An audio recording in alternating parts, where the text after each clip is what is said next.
पहाड़ियों के बीच फैला एक शांत और पुराना जंगल था। उसी जंगल में रहता था एक हिरन, अरु।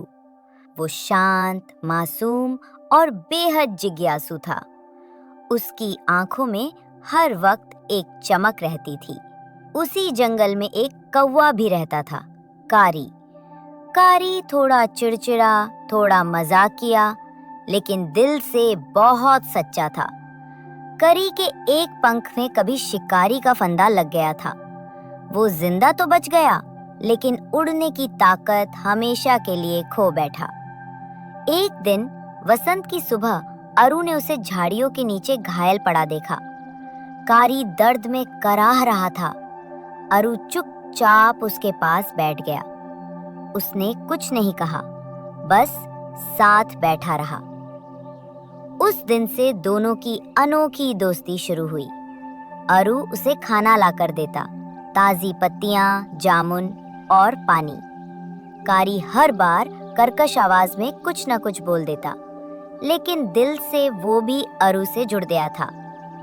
धीरे धीरे कारी ठीक हो गया, मगर उड़ना फिर भी मुमकिन नहीं था।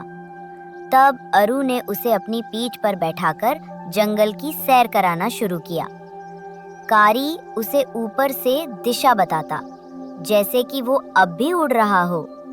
अरु उसकी टांगें बन गया और कारी उसकी आंखें। जब बारिश में गरजता आसमान अरु को डराता, तो कारी अपनी भारी आवाज में पुराने किस्से सुनाता। और जब कभी कारी अपने टूटे पंख पर रोता, तो अरु उसे अपने सींगों पर बैठाकर पेड़ों के बीच ऐसे घुमाता जैसे वो फिर से उड़ रहा हो। वक्त गुजरता गया, साल दर साल दोनों साथ रहे। लेकिन एक सर्दी में अरु की चाल धीमी हो गई। उसकी आंखों की चमक फीकी पड़ गई। कारी को चिंता होने लगी। उसने अरु को उसके पसंदीदा जामुन लाकर दिए, अपने मजाकों से हंसाने की कोशिश की, लेकिन अरु थक गया था। एक शाम बर्फ गिरने लगी थी। अरु अपने और कारी के पसंदीदा पेड़ के नीचे लेट गया।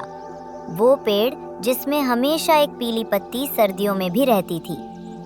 अरु ने कारी को देखा, हल्की सांस ली और अपनी आंखें बंद कर ली। कारी ने पुकारा, उसके गाल पर चोंच मारी, उसे जगाने की कोशिश की, लेकिन अरु फिर कभी नहीं उठा।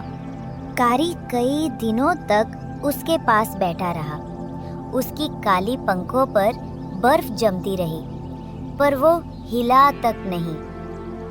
फिर एक सुबह उस पेड़ से एक अकेली पीली पत्ती गिरी और अरु की पीठ पर आकर टिक गई।